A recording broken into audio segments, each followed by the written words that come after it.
आजच डाउनलोड करा आणि तुमच्या आवडत्या मालिकांचा आनंद लुटा।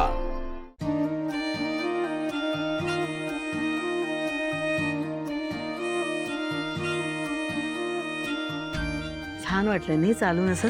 हो ना लक्ष्मी, किती दिवसांनी आपण फिरायला बाहेर गेलो होतो ना ग, आणि हवाही छान होती आज। खरं सांगू, मनावरचा भार थोडा थोडा कमी होतोय असं वाटलं ना, म्हणून कदाचित छान वाटतंय। तसंही असेल, आपल्या भावनाचं लग्न झालं आणि मनावरचं खूप मोठं ओझं उतरलं का। आणि बघ ना, आता एक एक गोष्ट मार्गी लागायला लागली। माझ्या पीएफचे पैसे आले, हो ना। आणि त्यामुळेच आपल्याला संतोष आणि मंगलला धडा शिकवण्याचं सुचलं। पण एक सांगू का हो, नाही म्हणजे आपण सुरुवात तर केली आहे, पण एवढ्यावर थांबून चालणार नाही हा। म्हणजे आपल्या त्या दोन्ही मुलांना जरा बऱ्यापैकी अद्दल घडवायला हवी। अगं लक्ष्मी, ही तर नुसती सुरुवात आहे। पहिली खेळी तू खेळली आहेस, आता पुढचा डाव माझा असेल। काय नक्की मनात काय आहे तुमच्या? एक मिनिट हा।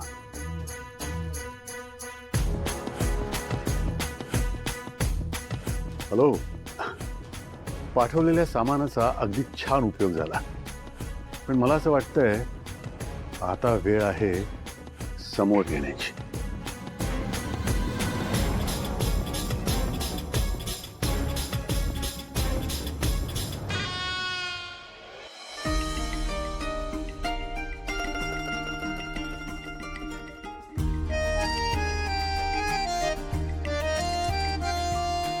अहो अहो अहो उठा।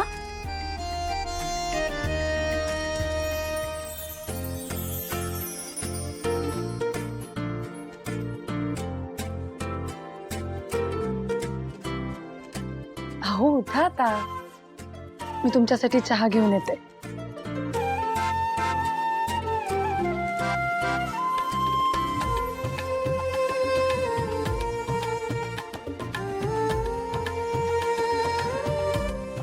तुम्हाला माहिती, मी आज अनेकदा हे स्वप्न पाहिलंय, एकदम असंच, आणि आज हे स्वप्न पूर्ण झालंय।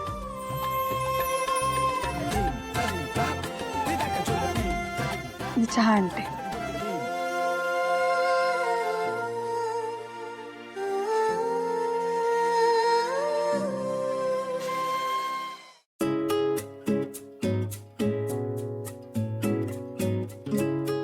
काय हो, तुम्ही रात्रभर इथे सोफ्यावरच झोपलात? तुमची पाठ उघडली नाहीये ना?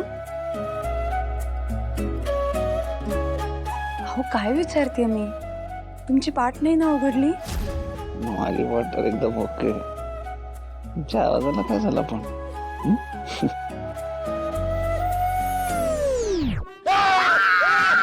अरे राजी, तू काय करते इकडे?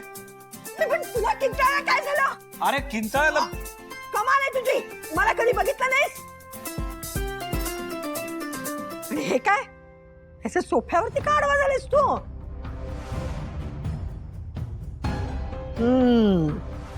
म्हणजे ही तुझी अवलक्षणा तुझ्या रूम मध्ये बेड वरती आरामात झोपली आहे, आणि तू इथं अवघडून झोपलायस? अरे तिच्या नादात स्वतःचं माकड करून घेतलंयस तू, माकड। आजी सोड ना, उगा सकाळी सकाळी मला वाद नाही घालायचे तुमच्याशी। बघितलंस रेणुका, आता हेच बघायचं राहिलं होतं।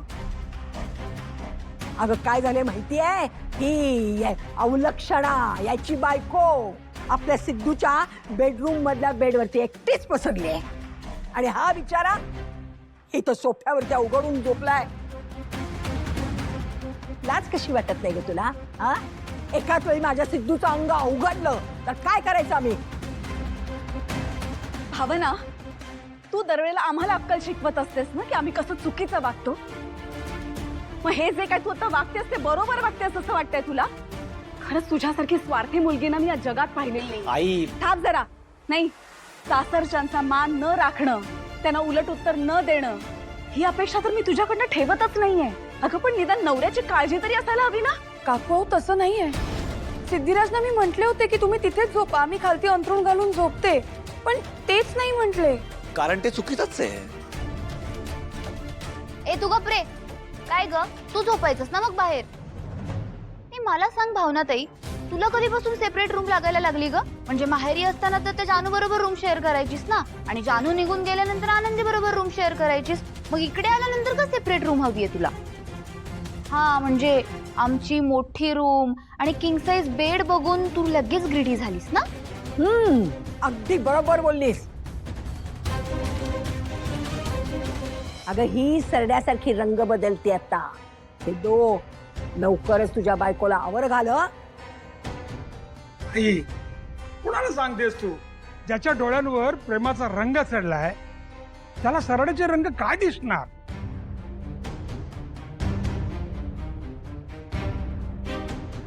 अहो, तुम्ही प्रत्येक गोष्टीत भावना मॅडमना कशाला दोष देताय? म्हणजे मी या सोफ्यावर झोपणार हा निर्णय माझा होता, भावना मॅडम माझ्या रूम मध्ये झोपणार हा निर्णय सुद्धा माझाच होता. आणि मुळात आम्ही लहान होत का आता? आमचे निर्णय आम्हाला घेऊ द्या ना. आणि काय त्या सोफ्यावर बसून माझा अंग वगैरे काही अवघडलं जात नाही. मी एकदम फर्स्ट क्लास आहे, मला कुठल्याही गोष्टीचा प्रॉब्लेम नाहीये. आणि मुळात प्लीज मला असं वाटतं की आपण सकाळी सकाळी उठल्यावर थोडं गुड मॉर्निंग वगैरे असं का नाही बोलत? छान काहीतरी कशाला पाहिजे ते रोज सकाळी उठून किरकिर?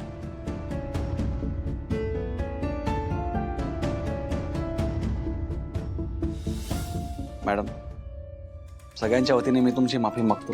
त्यांना 1000 वेळा सांगून सुद्धा जर त्यांना कळत नसेल तर मी तरी काय करू त्या?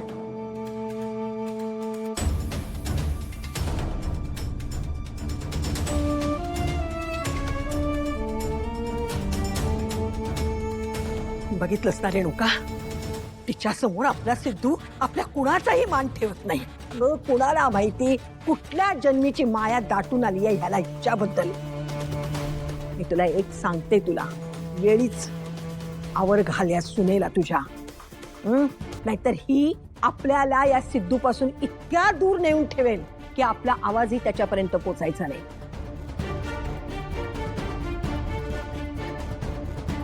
तुमचे पप्पा सारखं आई आई करतात आणि भाऊ बायको बायको करतो. तुम्ही काय करता? गुबू गुबू. सगळे पुरुष ना नमुने तुमच्या घरात. चल ग, चल संपत.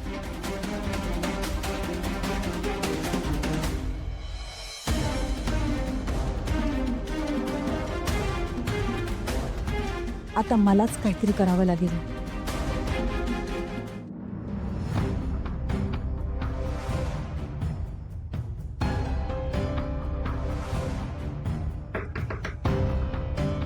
सर, येऊ का? या ना. नमस्कार. कोण आपण? नमस्कार, मी जान्हवी कानेटकर, जयंत कानेटकरांची बायको. हो, जयंत कानिटकर म्हणजे आमच्या आश्रमातील ट्रस्टीचे नातू. हो. या ना, बसा ना मॅम. थँक्यू. त्यांचं व्यावसायिक यश बघून आम्हाला त्यांचा अभिमान वाटतो. ॲक्च्युली सर, मला जरा तुमच्याशी जयंतविषयीच बोलायचं होतं, म्हणून मी इथे आले आहे. बोला ना. त्याचं काय आहे ना, मला जयंतबद्दल थोडी माहिती हवी होती. लक्ष्मी निवास